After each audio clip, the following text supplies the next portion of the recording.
पहाड़ियों की भूगर्भीय संरचना फंडामेंटली कितनी कमजोर है उसका अंदाजा इस बात से लगाया जा सकता है कि इनमें चूना पत्थर और बलुआ पत्थर काफी मात्रा में है। स्लेट पत्थर की पतली और चिकनी परतें हैं।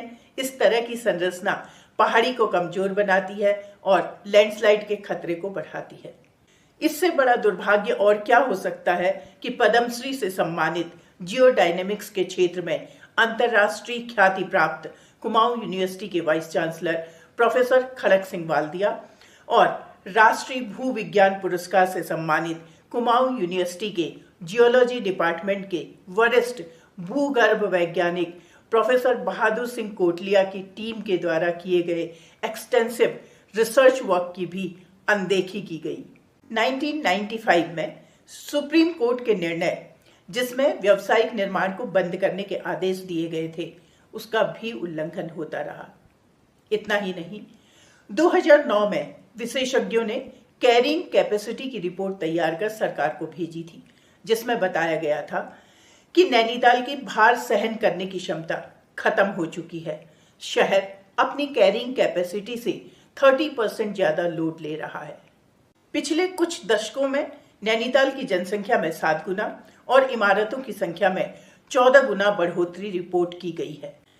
1880 में लगभग 150 साल पहले शेर का डांडा पहाड़ी पर मैसिव लैंडस्लाइड हुआ, जिसमें 151 लोगों की जान गई।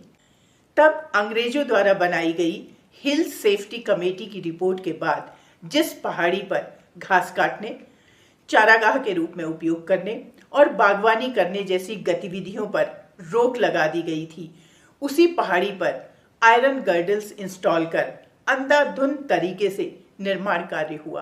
पिछले कुछ सालों की बात करें तो ईयर 1984 में बड़ा भूस्खलन हुआ, जिसमें कई घर जमींदोज हुए। ईयर 2014-15 में 3 बार, 2018 में 2 बार, 2019 में 3 बार इसी पहाड़ी पर भूस्खलन हुआ।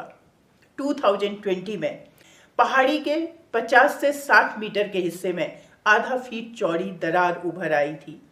इसी पहाड़ी की तलहटी में हजारों की आबादी रहती है। भूगर्भीय दृष्टि से बेहद संवेदनशील नैना पीक पहाड़ी को बचाने के लिए ठोस कदम आज तक नहीं उठाए गए। स्थिति कब और कितनी भयावह हो सकती है, इसकी कल्पना मात्र से सिहरन होती है।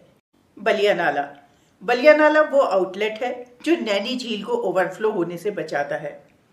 ये नाला पिछले 50 सालों से भूस्खलन की चपेट में है। इन 50 सालों में